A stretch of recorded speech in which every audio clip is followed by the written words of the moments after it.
¿Qué tal? Buenos días, pandilleros. Por lo menos 30 atacan un puesto de soldados. Vamos a estar hablando de la situación de delincuencia hoy en República.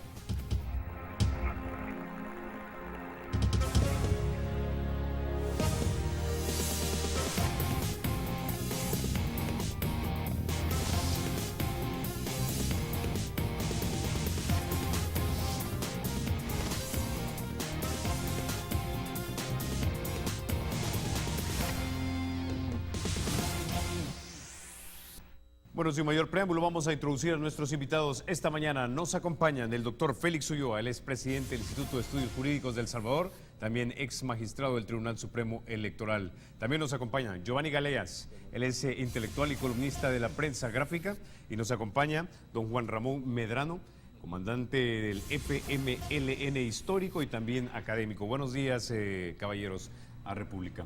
Bueno, este fin de semana nos damos cuenta de que un grupo de pandilleros, 30 por lo menos, se agarran a tiros con soldados, 9 de ellos terminan finalmente muertos. Pareciera que esto está cambiando poco a poco, Félix.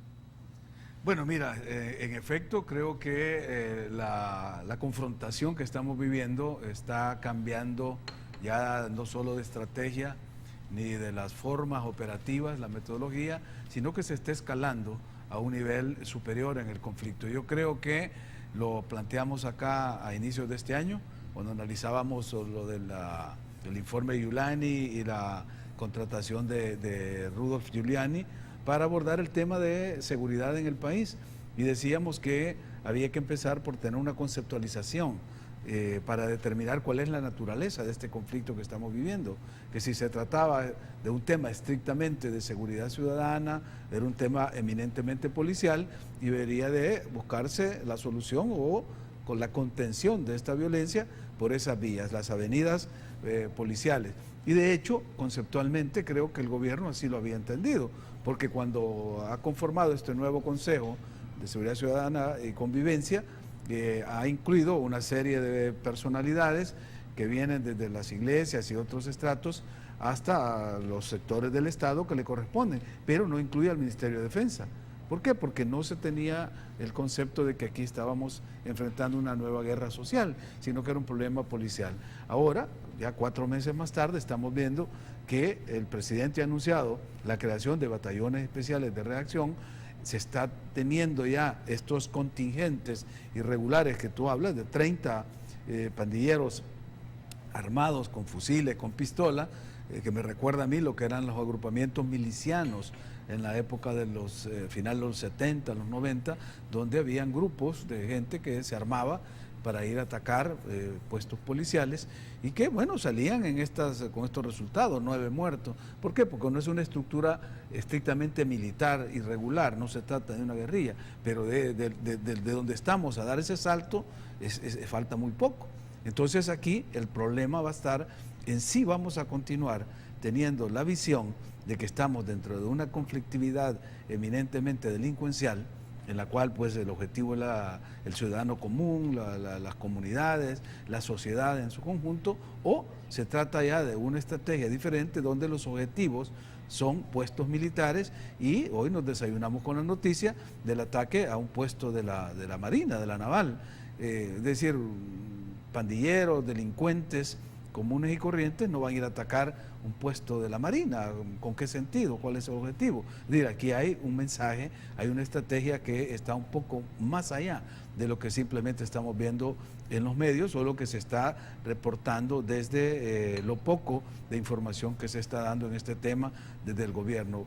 La conformación de este Gabinete de Seguridad, del comisionado de seguridad, pudiera ser un giro o un golpe de timón desde la visión del gobierno para combatir este fenómeno, pero todavía no sabemos exactamente hacia dónde vamos. Si viene ya el informe Giuliani, que está anunciado para los próximos días, no sabemos si eso va a encajar con la nueva concepción que está teniendo el gobierno o si va a ser un choque de visiones. En todo caso, nosotros desde nuestra posición ciudadana y como pues parte de esta sociedad que clama ya por una solución integral al tema, lo que quisiéramos es ver cómo el presidente, tal como lo se comprometió en la toma de posesión, asume el liderazgo en esta materia y como de hecho está haciendo ya estos anuncios, va dando señales de que se va tomando en serio el combate a este fenómeno. Ahora, Giovanni, otras dos personas interesantes, digamos, de diferente lado del espectro político, me han dicho básicamente algo parecido que Félix.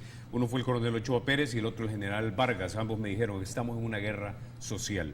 ¿Estamos realmente en una guerra social para ti? ¿Pasamos ya de seguridad pública y su problema a un problema de seguridad nacional realmente? Bueno, cuando es un problema de seguridad pública, digamos que en términos de, si lo comparas con el concepto de guerra, sí es un tema marginal de delincuencia, pues manejable por, manejable por la policía, digamos. Pero cuando ya se amenazan instituciones del Estado, cuando ya se amenazan a la Fuerza Armada, a la policía, al sistema judicial, en la magnitud en la que lo estamos viendo, con uso de armas largas, armas automáticas, pues, que no son 2 o 3 fusiles, sino que les incautan y siguen saliendo con armamento automático, es que, hay fotografías incluso, que circulan en redes sociales básicamente, donde se miran contingentes de pandilleros concentrados y armados en zonas rurales, ¿verdad? Yo creo que sí, técnicamente hay algunos parámetros para decir qué es una guerra y qué no es una guerra, pero esto es más técnica académica, pues. En realidad lo que estamos viendo es un escalonamiento hacia una guerra, porque la cantidad de muertos, de armas en juego, de concentración de fuerzas, eso nos está diciendo. Lo que yo veo es que hay una decisión del gobierno salvadoreño, una decisión del gobierno de pasar a otra fase en su estrategia, es decir, el gobierno salvadoreño decidió enfrentar directamente a las pandillas, directa y francamente, abiertamente a las pandillas, enfrentarlas, pero esto tiene dos componentes.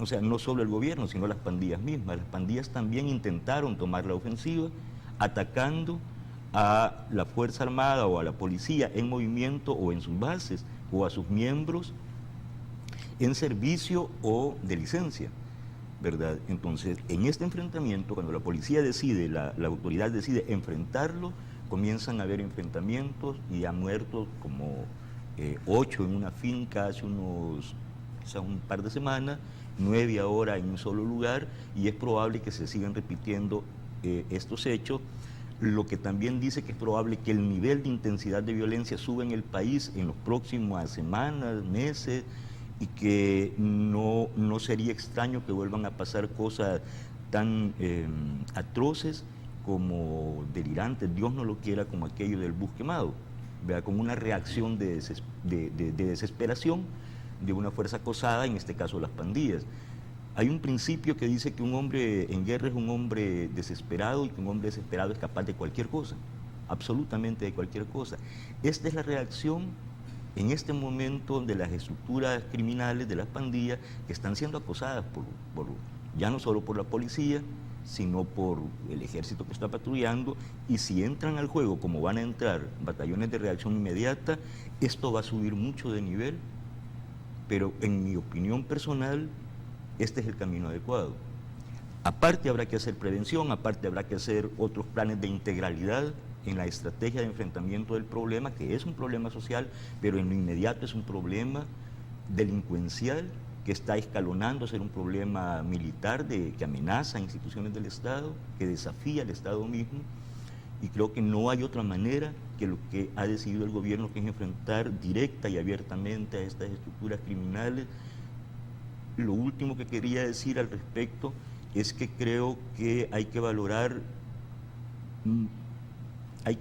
la dimensión de la heroicidad que en este momento está teniendo el desempeño de la policía, sobre todo, bueno, también de los militares que están en estas tareas, ¿no? Pero los policías están cumpliendo su papel con un alto nivel de heroísmo en esta coyuntura, y personalmente quiero felicitar a sus mandos y a sus bases de la policía y agradecerles, porque ese trabajo por el que están arriesgando su vida y por el que la han perdido ya más de 30, creo, ¿verdad? Es un trabajo para protegernos a nosotros y a nuestros hijos, a los ciudadanos. ¿verdad? Así es. Entonces, Ahora, don Juan Ramón, escalonamiento, batallones de reacción inmediata. En este momento, por lo menos, Giovanni, es el camino que hay que seguir. Sí, efectivamente, el año pasado se habló de 39 policías muertos, ¿no? Y más de 140 miembros de las maras. Ahora unos hablan de 18, otros de 21 policías muertos, solo en menos de 4 meses. Por supuesto que la cantidad de mareros muertos no están contabilizados, pero han de ser 4 o 5 veces más, por supuesto. O sea que hay una escalada, obviamente, de confrontación directa entre la policía y apoyo de la Fuerza Armada y, por supuesto, las maras o pandillas. Yo creo que este es el momento para que pueda darse un parteaguas en el quehacer de la policía y del gobierno en general, y creo que esta es la administración correcta para hacerlo. ¿Por qué razón? Primero porque se acaba de formar un Consejo Nacional de Seguridad Ciudadana y Convivencia que ha propuesto una serie de ideas.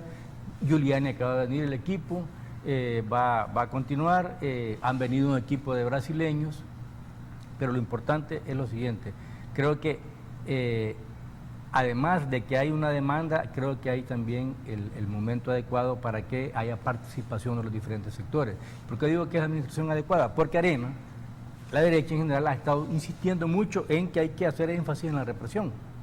Podemos hablar de 3 momentos: represión, más bien prevención, represión y reinserción. Bueno, pues este es el momento del énfasis en la represión, y quiero yo de que los partidos en general apoyen cualquier iniciativa dentro de la Constitución para, digamos, fortalecer este esfuerzo de golpear la cabeza de las maras o pandillas, el cuerpo a nivel de sus mandos intermedios, en el sentido de capturarlos, meterlos presos y realmente aislarlos ahí en los centros penales para que el resto pueda ser de alguna manera dispersado. Y ahí viene el esfuerzo del que se ha hablado tanto de la policía comunitaria, de organizar a la población en aquellos lugares donde había o hay control o demasiada influencia de las maras o pandillas, para que la población no permita que se vuelvan a organizar. Pero primero tienen que golpearlos, dispersarlos, realmente hacerlos que baje ese nivel alto de homicidios, y realmente que la población retome, junto con un ejército de la policía, el control de la sociedad civil. Creo que este es el momento. Ahora, para eso. Le voy a lanzar otra pregunta, y es la siguiente. Golpeándolos fuerte y una vez haya habido represión, ¿cree usted que va a ser fácil la prevención y tal vez la reinserción? Fácil no, pero sí más posible, más probable, porque, bueno, realmente tratar de hacer canchas o tratar de hacer talleres de capacitación de jóvenes, realmente en una zona donde hay asedio de parte de las maras o pandillas, es prácticamente imposible, sino muy difícil. Pero si ha habido una pacificación, digámoslo así, en una zona, por supuesto que es mucho más probable, mucho más factible, y claro, tiene que haber un presupuesto importante para la prevención y para la reinserción, y el presidente habló incluso de una ley ahí y de una serie de medidas para la reinserción, pero claro, insisto, primero hay que tomarle la palabra con esto de los batallones especiales de golpear a las maras o pandillas. Giovanni. Sí, es que quería agregar algo, es al respecto de lo que usted preguntaba, Carlos. Mire, en esto de los enfrentamientos militares hay fases. Es evidente que una guerra no se gana matando hasta el último soldado del adversario. Básicamente una guerra se gana golpeando la moral combativa del adversario, quebrándole la voluntad de combate al adversario, vía acusarlo, vía hostigarlo, vía golpearle su cabeza, su cuerpo, sus bases, tal como estaba diciendo Juan Ramón. Cuando esto sucede, cuando acosa al enemigo, cuando le golpea en sus puntos vitales, digamos, ahí es que se empieza a quebrar la voluntad de combate del adversario, es decir, pierde su iniciativa, y entonces usted empieza a ganar la guerra. Cuando eso sucede, cuando el adversario está vulnerable, usted puede, como decía Juan Ramón, dispersarlo o incluso negociar con ellos. Pero ya usted tiene la iniciativa estratégica. Ellos están vulnerables y puede entonces dispersarlos, negociar su disgregación, digamos, ¿verdad?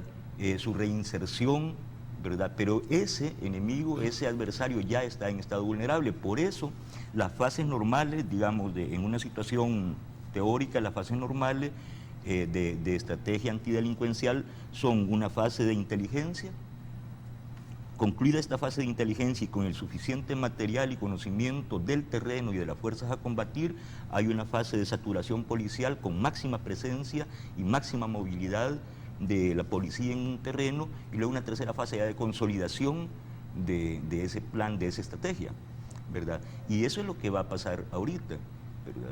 Yo entiendo que ha habido un gran trabajo de inteligencia con los batallones, la policía comunitaria y otros elementos de la estrategia de seguridad. Yo creo que vamos a pasar ahorita a una saturación de fuerza del Estado en el terreno, de una saturación. Eso va a provocar bastante enfrentamiento, por eso hay que prepararnos psicológicamente, moralmente, nosotros los ciudadanos, de que va a venir una escalada de violencia. Pero en este caso hay que actuar con velocidad y con determinación. No nos asustemos porque haya un repunte de homicidios, incluso días muy altos de homicidios, porque va a ser el precio para solucionar de una vez este problema. Durísimo. Sí, no, mira, realmente es una realidad, y como lo plantea Giovanni, hay fases, ¿no? La prevención, la represión, la reinserción, pero a cada una le corresponde no solo una concepción, una parte conceptual, sino los marcos normativos en los cuales actuar. Estamos en presencia de un apoyo de la administración Obama para el Triángulo Norte de $1.000 millones que vienen a buscar combatir en el origen un problema colateral que es la migración ilegal a Estados Unidos, que según el informe que dio un estudio, un equipo que hizo el estudio, decía que el principal problema de la migración ilegal allá es la violencia en esta región. Entonces, cuando hablamos ya de violencia, desde los Estados Unidos, el enfoque que ven es, bueno, la violencia ahí nos está generando un flujo masivo de migrantes ilegales a Estados Unidos, pero a nosotros, ¿qué nos está dejando? Nos está dejando un baño de sangre y una dispersión y una disgregación de la familia y de las comunidades en nuestro país. Entonces, ahí hay recursos que no sé el país cómo va a aplicar El Salvador, porque en el Triángulo Norte hemos visto que la iniciativa la han tomado Honduras y Guatemala, pero nosotros somos parte llamada a esa mesa, entonces hay que estar ahí presente con iniciativas. Pero viene la otra parte, que es la parte represiva que está anunciando ya Giovanni. Es decir, esta escalada nos va a llevar a una cuota mayor de sacrificio y de sangre. ¿Cómo la vamos a enfrentar? Si seguimos con el esquema de un problema de seguridad ciudadana, lo vamos a hacer con una normativa y un marco institucional actual, con el que tenemos. Pero si lo vemos desde una perspectiva militar y de una guerra social, pues hay otras leyes, las leyes de la guerra, el jus in bellum, que te cambia el concepto del marco normativo en el que actúas. Porque ahora, si tú no tenés ese cambio, lo que podrías tener es una masiva violación de derechos humanos. Correcto. Si tenés un cambio normativo y decís, va a haber un estado excepcional, no estoy hablando del estado de excepción de que habla la Constitución, sino un estado excepcional en el cual habrá un régimen transitorio de este tipo de normas que permite estas actuaciones, bueno, le estás dando a la fuerza coercitiva del Estado una legitimidad que hoy por hoy no la tiene, porque habrían denuncias de violaciones masivas. Es decir, llegar con una serie de cateos a colonias, romper puertas, entrar a agarrar niños, señora, es decir, te puede dar la imagen de violaciones como las que teníamos en los años 80. Entonces, hay que tener también no solo la visión, la concepción y la estrategia, sino la regulación, los marcos normativos que te van a permitir actuar. Y además, Félix, yo decía que este es el momento porque, si nos recordamos, cuando se hablaba de usar más intensamente al ejército, o cuando se hablaba de acuartelar a la policía, el Frente siempre se opuso, y Arena es el que lo quería hacer. Bueno, pues este es el momento. Hoy el Frente lo puede hacer, y Arena, que siempre lo ha planteado, tiene que apoyar esas medidas, porque son medidas de recrudecimiento, digamos, de la confrontación, pero para quebrar en este momento, tal y como se ha estado hablando. No, los organismos de derechos humanos, siempre hubo una oposición permanente, sistemática, a usar la Fuerza Armada en el combate a la delincuencia. Y no era una posición festinada, es que era coherente con lo que hemos venido desde la guerra, evolucionando hacia un Estado de Derecho al respeto de la institucionalidad. Y la Fuerza Armada, siempre se dijo, no está capacitada para labores de seguridad, porque en la Fuerza Armada tú estás preparado para otras cosas, para la guerra, para la defensa de la soberanía, del territorio. Bueno, ahora hay pérdida de territorio en ciertas regiones, en ciertas zonas del país, entonces, como consecuencia, sí tú puedes usar este recurso, pero requiere de un marco institucional que te lo permita, porque de lo contrario estás violando tu propia normativa constitucional que te separa las funciones de defensa y las funciones de seguridad. Entonces todo esto también es otro ejercicio al que hay que aproximarse para tener esa visión integral de buscar solución a este problema. Ok, con eso ya nos vamos a la pausa, entonces regresamos en minutos.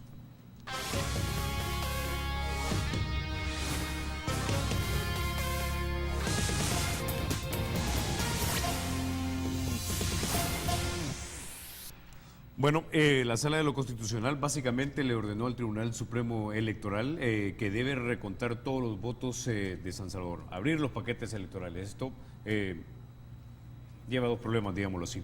Uno, la complicación de contarlos o de volver a contarlos, y dos, si esto realmente variaría los resultados finales de la elección. Félix.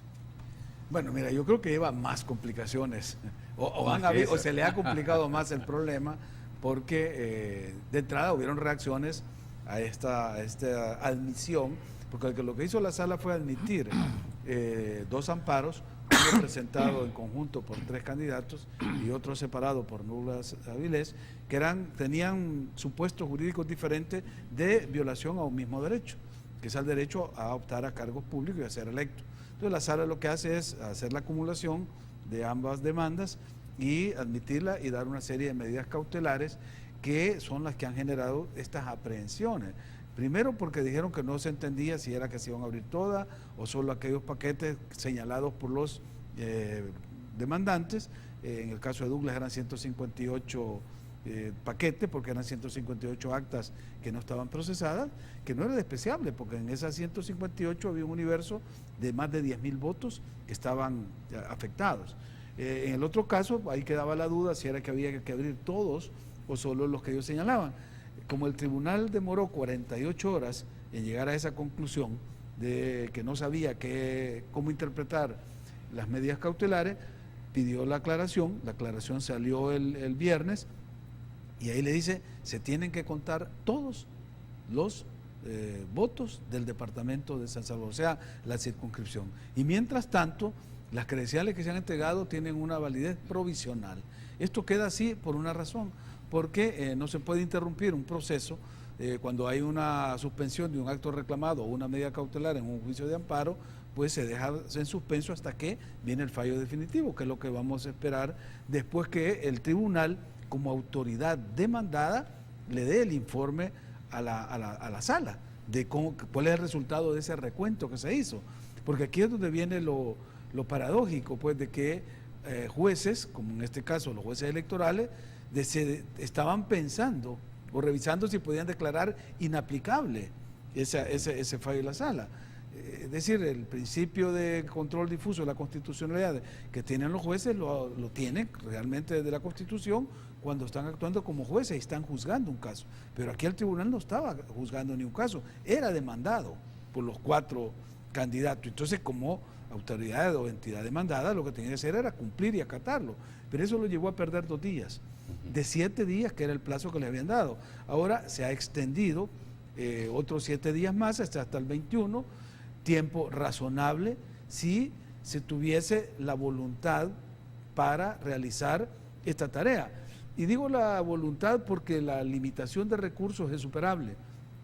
Cuando se habla del departamento de San Salvador, estamos hablando de 2.800 y tantas JRB o paquetes electorales que, como lo hemos analizado con algunos colegas, bastaría que la fiscalía del fiscal general en menos de 24 horas te puede convocar a los 1.500 agentes fiscales que desplegó el día de la elección, gente entrenada, capacitada, abogados, todos, y formar 50 mesas con 3 funcionarios cada una, y con 50 mesas podés evacuar esto en 2-3 días máximo. O sea, pues, que cuando hay la voluntad y la creatividad se puede hacer. No es cuestión de dinero, no es mire que no tenemos, porque alguien dijo que costaría $1,5 millones hacer esto, que había que convocar, bueno, otra vez el aparato electoral de todo ese ejército que funcionó ese día. Todo eso, no, porque no vas a ir a repetir el escrutinio del 1 de marzo. Lo que vas a hacer es hacer una auditoría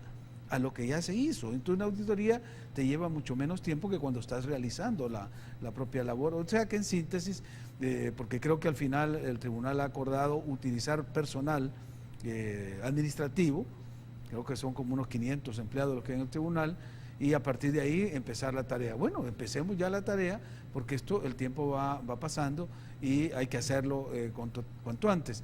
Lo que nos queda como una lección, y yo creo que esto es lo importante, porque siguen habiendo voces que están señalando de que la sala se haya entrometido, que se ha extralimitado, que ha invadido funciones, que ha irrespetado la soberanía suprema del tribunal en materia electoral, y todos esos clichés que yo creo que no tienen en este momento ningún sentido. Hay que entender que estamos en un momento en el cual el respeto a la constitucionalidad y el ejercicio de esta función nos está garantizando, al menos en una parte de la vida republicana, que se están conservando esos principios y esos valores de la República.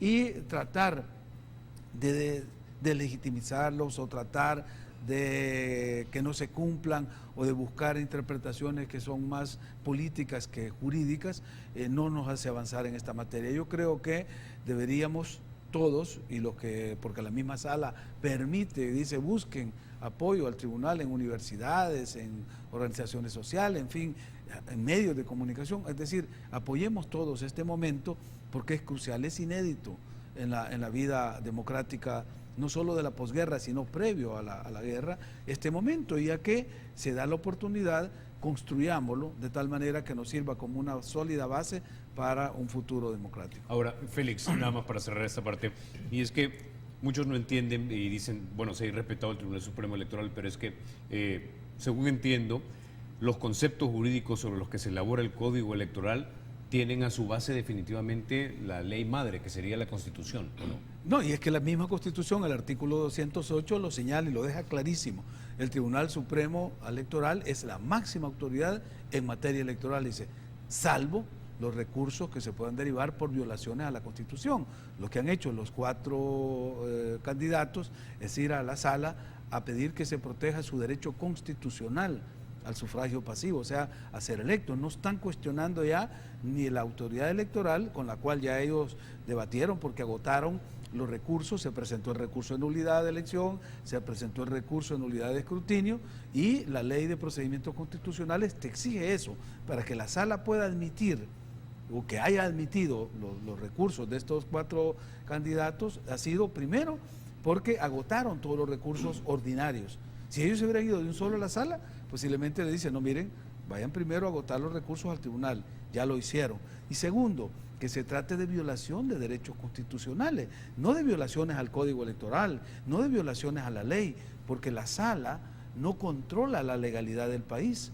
Para eso está la sala de lo contencioso administrativo. La sala conoce temas de constitucionalidad. Entonces, si la sala, al hacerle un riguroso examen a las demandas, ve que reúnen los requisitos formales y materiales para admitirla, es lo que ha hecho. Simplemente admitirla porque las demandas reúnen esos requisitos que señala la ley. Ok, ahora, Giovanni, algunos le dan una lectura, tal vez ya no tan jurídica y técnica como Félix, sino más bien una lectura política, y dicen que los 4 miembros de la Sala de lo Constitucional, a excepción del presidente, lo que están haciendo es perseguir una agenda político-partidaria que algunos identifican con la del Partido Arena.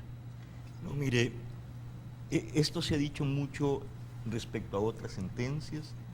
Hay unos sectores, yo me incluyo entre ellos, que hemos dicho que hay sentencias emitidas por esa Sala de lo Constitucional que parecieran seguir esa agenda política de un partido en particular o de una tendencia ideológica y política en el país, que es la derecha. Eso al respecto de una sentencia. Evidentemente hay otras sentencias que no pueden ser sospechosas de eso. Y no me refiero a una, 2, sino muchas sentencias de esa misma sala que afectan a la derecha, ¿verdad? Y podría perfectamente decirse que favorecen a los sectores de izquierda. Eso es claro, eso lo ha hecho la misma sala. En este caso, buscarle esa explicación, hay un dicho que a mí me gusta mucho y creo que lo he repetido aquí, que es ¿para qué brincan si está parejo? ¿No? Es decir, si todo el mundo sabe que las sentencias de la Sala de lo Constitucional se cumplen, le guste o no le guste a cualquiera, ¿verdad? A quien sea, solo se cumplen y ya.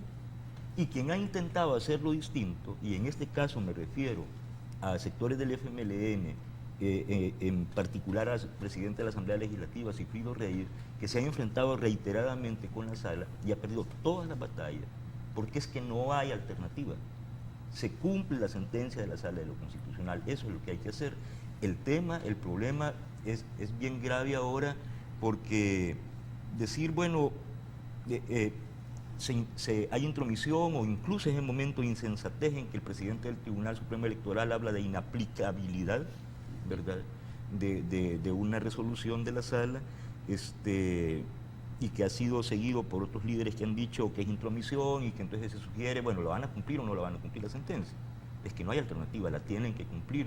Pero lo grave es a dónde nos puede llevar esto. Ya hay un problema que ya se convirtió en chacota, el tema electoral, ¿no? La duración, los niveles de folclorismo que se dieron en algunos pasajes, ahí que se perdió una fibra óptica, que no había papel higiénico, que se enfermaban del estómago, bueno, en fin, una serie de cosas macondianas que pasaron, y que yo no estoy lejano a pensar que en este recuento vuelvan a suceder, porque es la misma gente que administró aquella chacota la que va a administrar esto, la misma gente. Y un presidente del tribunal con muy poca sindéresis, hombre, con muy poco sentido de la compostura, de la dignidad de su cargo, diciendo cosas que como que se la sacara de la manga, ¿no? Bueno, entonces yo temo mucho que en el recuento puedan pasar otra vez cosas, que se pierda, yo no sé qué, una papeleta, otras cosas, porque el tema es muy delicado. El tema es que se ha manchado la historia electoral de posguerra en el país. Estas elecciones, porque eso es que van a hacer un recuento, porque hay una seria sospecha de que allí hay manipulación de la información. ¿Y quiénes fueron los responsables de manipular esa información? Bueno, alguien tiene que ser responsable. ¿Por qué actas fueron llevadas a cero? Y eso, tú llamaste sufragio pasivo, que es el derecho a ser electo. Sufragio activo es el voto, es la acción de votar. A personas, no sé a cuántas personas que votaron, se les negó su derecho a sufragio activo, o sufragio activo, en efecto, porque se perdieron sus votos. Imagínate, yo me despierto ese día, voy a votar el domingo, tal, y la urna donde yo voté está llevada a cero. Yo recuerdo que voté, había cola detrás de mí, votaron otros, ajá, y nuestro voto, me lo negaron. ¿Por qué? ¿Quién es Julio Olivo o quien sea para decirme, no, tu voto no vale? Tu voto no vale. Don Juan Ramón. Bueno, aquí hay varios escenarios, ¿no?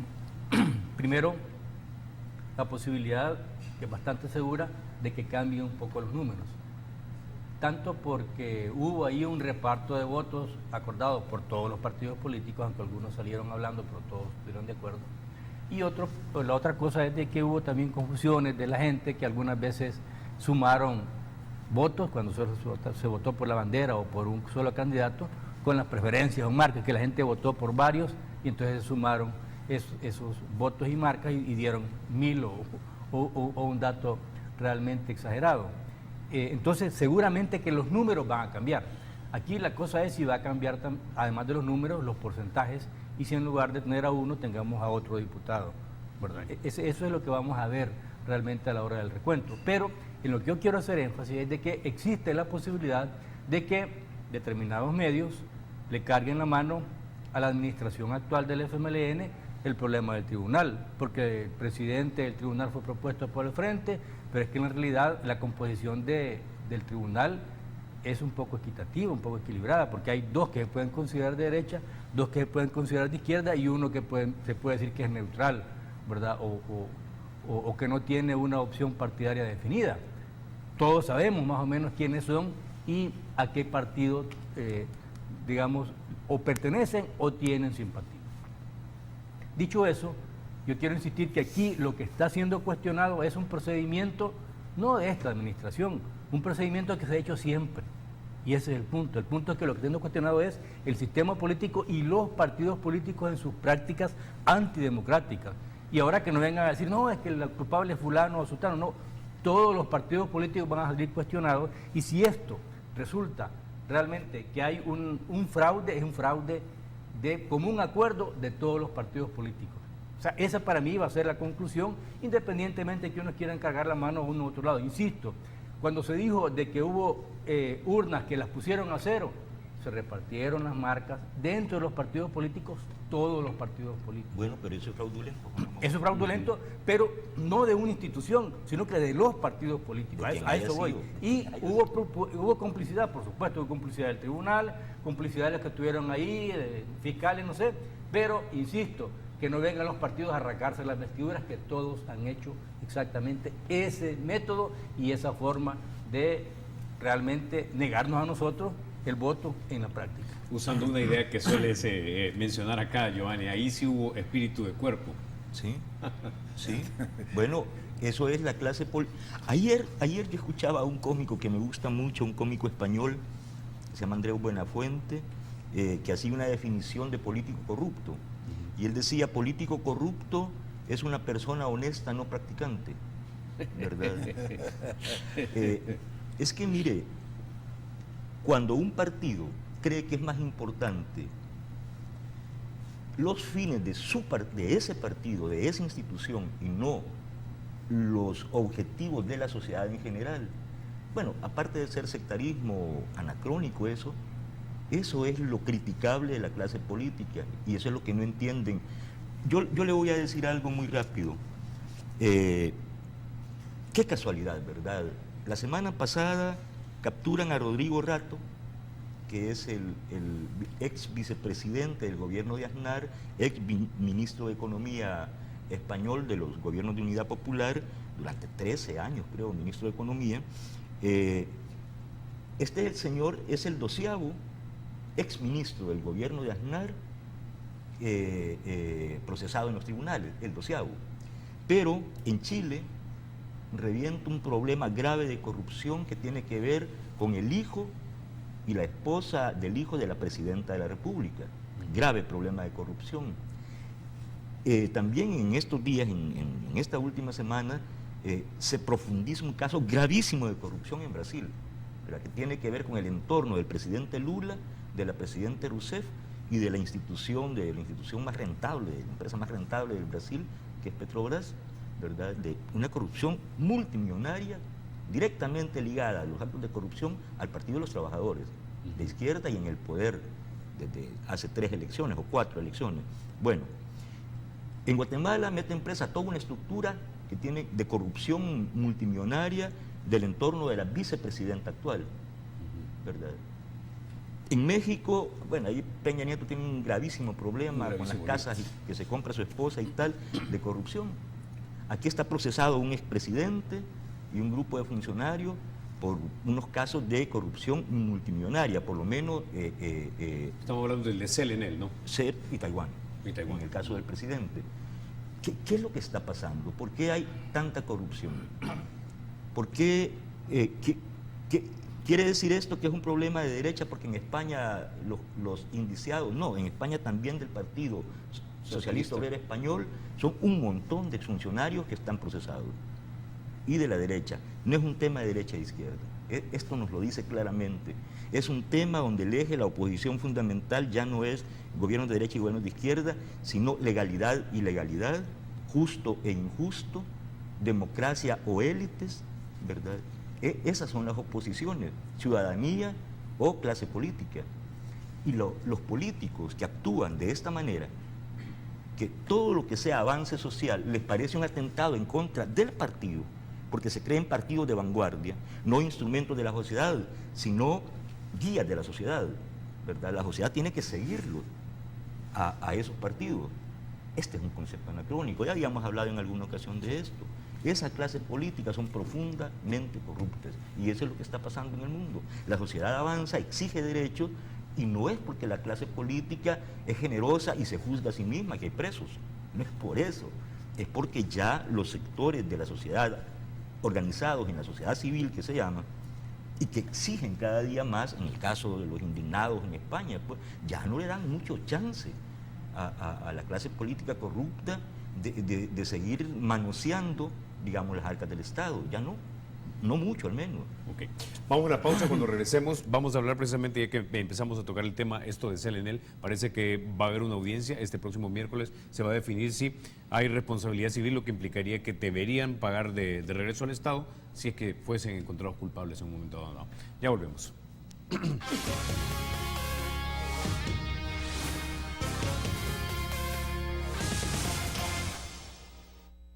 El presidente Salvador Sánchez Serén inauguró los Juegos Deportivos Estudiantiles 2015, en los que participan más de 52.000 estudiantes de 1.264 centros educativos públicos y privados del país. Al ver reunido a tantos jóvenes atletas para participar, nos llena de alegría y de esperanza. Podemos contar con una juventud sana, inteligente y fuerte. Tengo la plena confianza que la juventud salvadoreña está construyendo paz. Hoy les corresponde a ustedes continuar la carrera y demostrar que esta generación sabrá salir adelante. Nuestro reconocimiento al trabajo que el Ministerio de Educación y el Instituto Nacional de los Deportes están desarrollando en pro del deporte estudiantil. Gobierno de El Salvador, unámonos para crecer. El buen vestir es un detalle y Monte Carlo ha cuidado por más de 6 décadas, de generación en generación, los detalles en el arte del buen vestir. Monte Carlo. Lo mejor en ropa casual y formal, en marcas de diseñadores con prestigio internacional como Giorgio Fiorelli, Cuba Vera, Dockers, Carlos Santana, Ruffini, Monte Carlo, Tiglio, Penguin y muchas más. Monte Carlo. Elegante, innovador, casual. Monte Carlo, Vía Madrid, Multiplaza, Villas Españolas y Aeropuerto Internacional Duty Free. Monte Carlo, cuidando los detalles por más de 6 décadas. En la vida hay momentos incómodos ocasionados por el mal aliento. Para evitarlos existe Sana Bucal en sus 2 presentaciones, spray y gotas. Sana Bucal te mantiene libre de bacterias y con buen aliento. Además evita caries, herpes y llagas bucales. Para una limpieza bucal completa, yo como odontóloga te recomiendo Sana Bucal. Innovación de Laboratorios Suizos. Club Daima te pone a chatear con tus amigos de Facebook en tu celular. Envía chats al 1081 y descarga Facebook Chat totalmente gratis. Únete ya a Club Daima y conéctate con tus amigos de Facebook en cualquier lugar. ¿Qué esperas? Envía chat al 1081 y descarga el contenido más divertido sin límites. No más celulitis y no más grasa con Vitacil Soya con algas marinas. Ayuda a adelgazar y nos mantiene en forma. ¡Rebajé! Una cápsula de Vitacil Soya con algas marinas antes de cada tiempo de comida. Vitacil Soya con algas marinas, otro producto, calidad Laboratorio Suizo.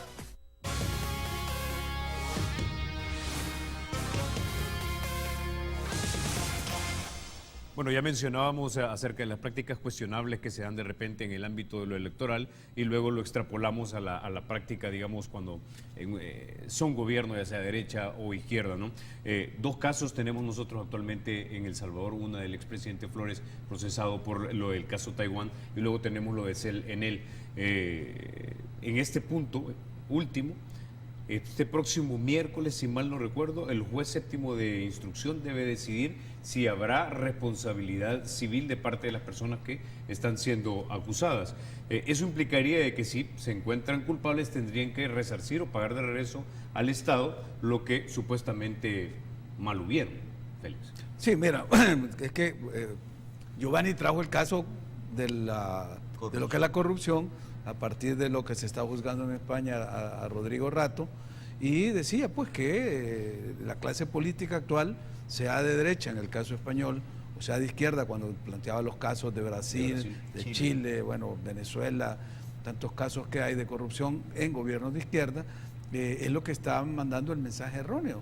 Y yo recuerdo esta semana recién pasada, en la cual un periódico digital reportaba la muerte de Eduardo Galeano y lo hacía con una frase muy emblemática que para la gente de izquierda no llega muy profundo y es como la esencia nuestra de la gente de izquierda, y decía: cuando la izquierda llega al poder no es para repetir la historia, sino para cambiarla. Es una frase bellísima de Galeano. Pues lo que sucede con estos gobiernos de izquierda es que no solo han venido a repetir la historia de corrupción en los casos que ya se mencionaron, sino que tampoco han decidido cambiar la historia cuando han tenido la oportunidad de hacerlo. Y nosotros no estamos muy lejos de eso. Estos fraudes electorales que se están denunciando ahora, que no se había hablado de fraude, habíamos hablado de inconsistencias, de errores, de falencias, pero ahora Si no se llega a hacer ese recuento que la sala ha ordenado y se saca la verdad material que está en esos paquetes, que como decía Juan Ramón, se ocultó por voluntad de los miembros de partidos que estuvieron en las mesas, donde ante la imposibilidad de encontrar cuál era la verdadera intención del elector, decidieron, no, bueno, entonces repartámonos proporcionalmente, a vos te toca tantos votos, a este tantos, en el mejor de los casos. Y en el peor de los casos decir, no, miren, pongamos a cero esta acta, y que aquí pues no hubo ningún hecho de votación. Es decir, ya eso sí es una conducta, eso no es debilidad, eso no es inconsistencia, eso es una actitud fraudulenta, porque se le está haciendo fraude al elector, tanto al activo que llegó a votar, como al pasivo que tiene derecho a ser electo. Y eso es lo que ha pedido estos candidatos y lo que la sala ha aceptado. Entonces, ¿con qué cara puede venir un dirigente, sobre todo de izquierda, a querer defender una situación de esa? Es que es imposible. Y es vergonzoso escuchar estos argumentos, que eran los que a mí me recuerda a don Chente Vilanova, que era el presidente del Consejo Central de Elecciones en los años 70, cuando se hicieron los grandes fraudes electorales de aquella época. Estamos con esos mismos discursos. O sea, no solo estamos repitiendo la historia, sino que nos negamos a ese cambio.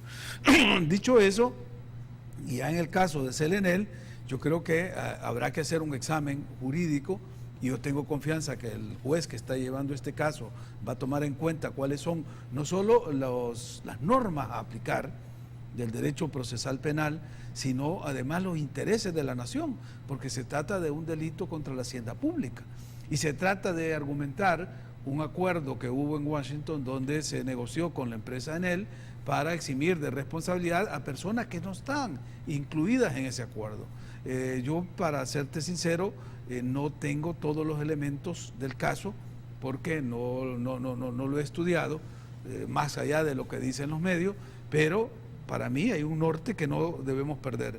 Ante todo, el interés nacional, en la defensa de la hacienda pública y del patrimonio de la nación, y para eso sí todos debemos de hacer cuerpo y apoyar pues que esta nueva defraudación que se hizo el Estado no se vaya a consumar, dándoles a las personas que están indiciadas y que hay elementos de responsabilidad, puesto que hay un embargo, una medida que se hizo de embargarle por varios por varios cientos de millones de dólares como una precaución para garantizar pues que el Estado no va a ser defraudado de nuevo.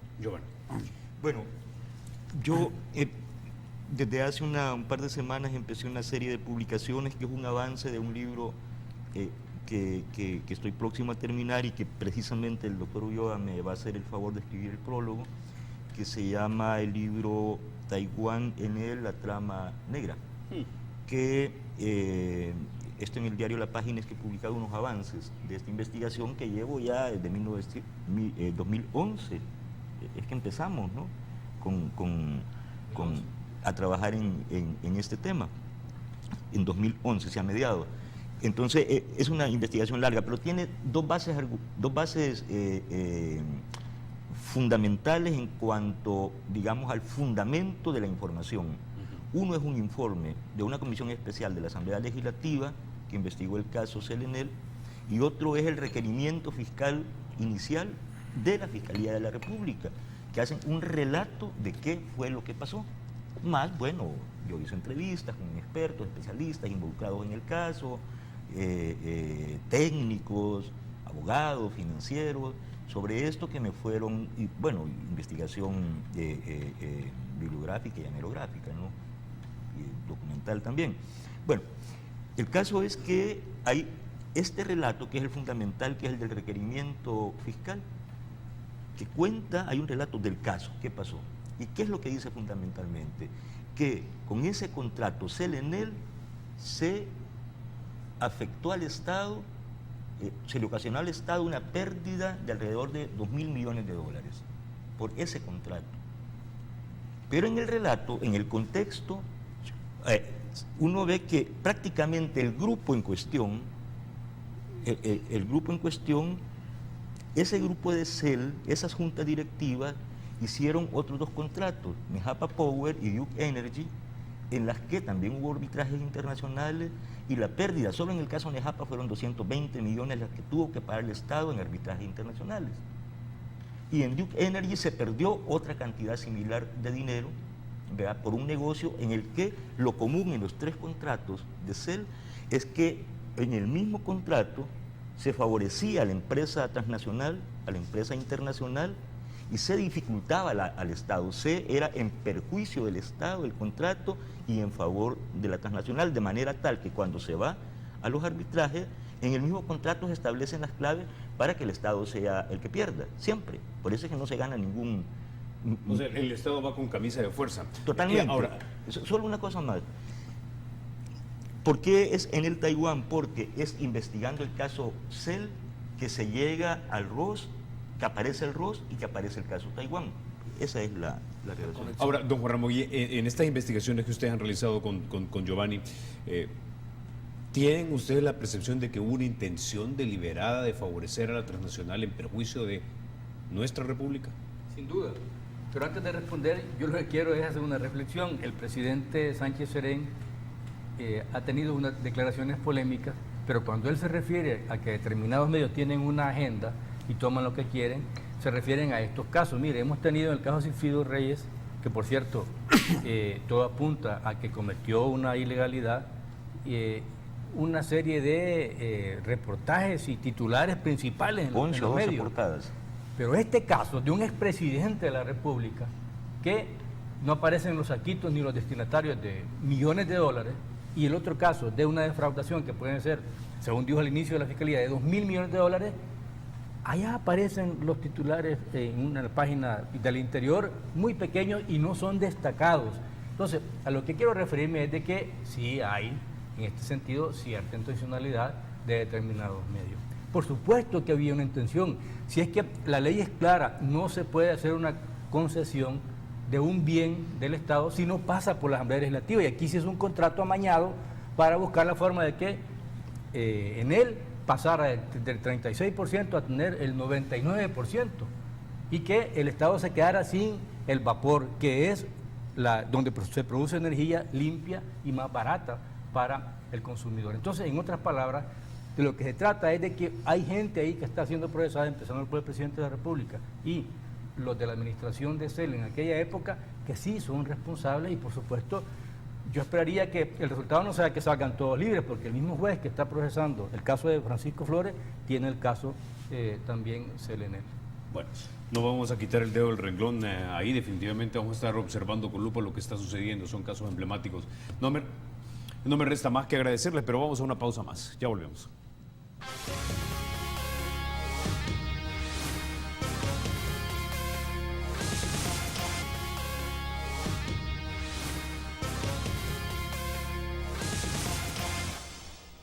Bueno, caballeros, una vez más, muchas gracias por haber estado esta mañana en República. Y a ustedes, amigos, los espero mañana a las 6:30 de la mañana. Y recuerden, porque la República es de todos, hay que cuidarla. Gracias.